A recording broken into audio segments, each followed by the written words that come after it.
So it's time to do another one of these prep videos. I said I'd start at 16 weeks out, but that didn't happen because I've just been pure lazy over that time period. So if you go back on my YouTube, you'll find the summary video of the prep that I done last year, and that has all the kind of things that I learned from that prep. So I don't really want to kind of waste too much time on recapping those things. What I did do this past off season since that video was I've stayed in much better condition. So the goal for me was to kind of maintain a suitable level of condition, way that kind of, what do you call it? It was just way better than the last off season. So last off season I ended at, the peak I got was 294. I think the peak for this off season was 270, about thereabouts. So as you can see, there's a 24-pound difference in terms of my end weight. So yeah, way leaner than last time.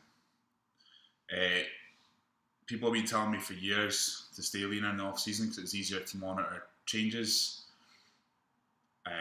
I didn't listen. I didn't want to listen, so that's kind of just a learning curve for me. I preached on to clients to try and get as big as humanly possible. I've done it with myself. I'll be man enough to admit that it probably isn't the right choice for some people. Granted, I put on a lot of muscle in those 2.5 years, but for some people, it's probably not the best. The best course of action. That's the word. So yeah, way better condition to start. So since the start of the new year, 1st of January, that's when I started the diet. So it's about 15.5 weeks. The only thing that's changed is a little bit of cardio added in post-workout. So I've not changed food. There's still an off-plan meal once a week, which I have on a Saturday. So food's the same. So 5,000 calories-ish, there or thereabouts. Simple sugars is still in there. Like I said, an off-plan meal's still in there, which is what I learned from the last prep. So I think I need to keep my calories just that little bit higher rather than starving myself. So the thoughts were to push cardio up a little bit more, expenditure up a little bit more, rather than taking food off. Because I'm in the mid 250s just now, lean, abs. If you go on my Instagram, you'll see kind of where I'm sitting just now. I don't know how I edit this video and put a video in between, so I'll figure that out later. So that's how I look at just now, at 255-ish. So, going forward this past week, all that's happened is an increase of testosterone and the addition of growth hormone at 12 weeks out. That's the plan I set myself. I didn't come off between the last time I done what would be considered a heavy cycle to now. I ran a cruise dose, or what people call cruise dose, whatever. I pulled back to 250 a week. Made sure my bloods were on the right range. If they weren't, then I probably would have postponed this prep. But bloods came back, I would say, in good ranges. Usual things like the LH, FSH were kind of wiped out. Testosterone, obviously, had been on a non-natural dose, came back way above range. Certain things like CK, urea, those sort of things obviously were elevated, but that's just due to the nature of bodybuilding, muscle breakdown, high protein diets and inflammation and whatnot. But everything else looked great. I've had bloods done maybe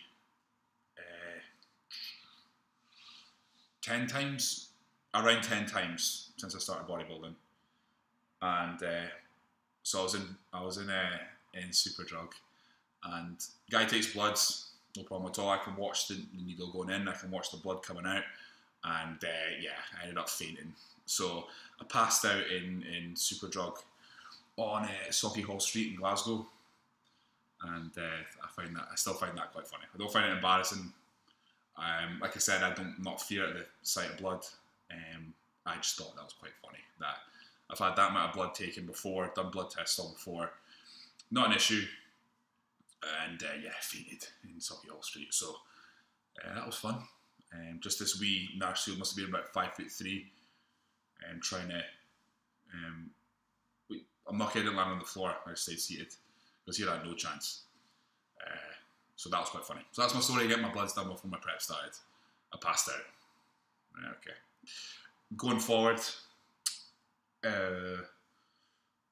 I don't see a lot of change coming. Obviously, you play it week by week. You should never kind of predict what you're going to do in terms of if my weight's this, if my condition's that. It's like if games, it should be like what you're doing at that moment in time or how you look at that moment in time. So each week, again, I've got Nick Van to look at me each week from pictures, in person. Again, as I've preached a million times, and if you've seen my previous videos, he's the only voice I listen to.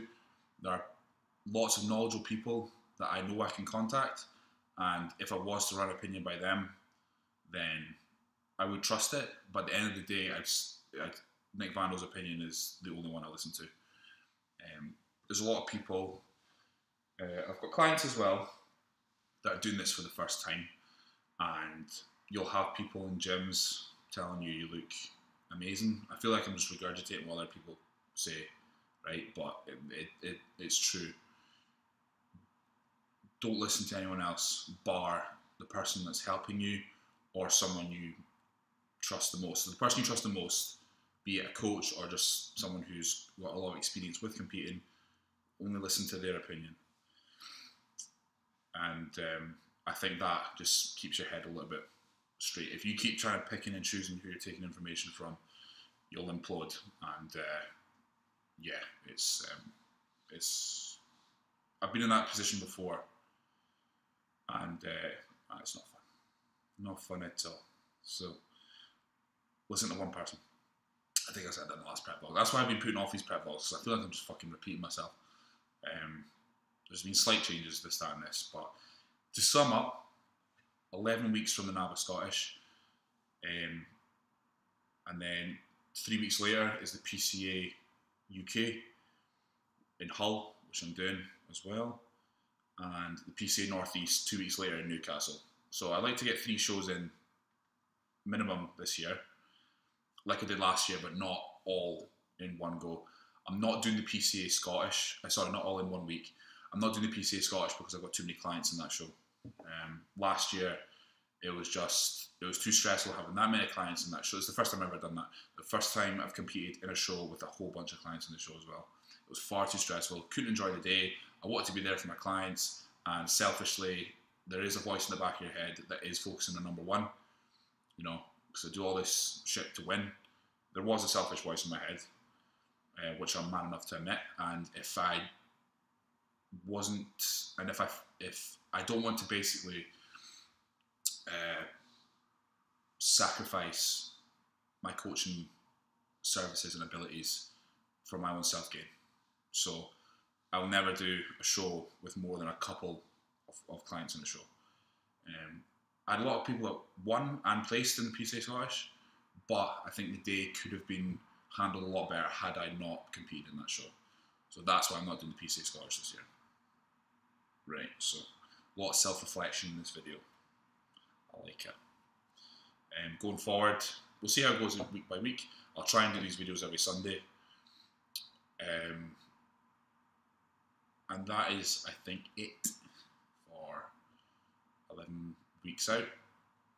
Trying to think of anything at the top of my head. Can't remember anything.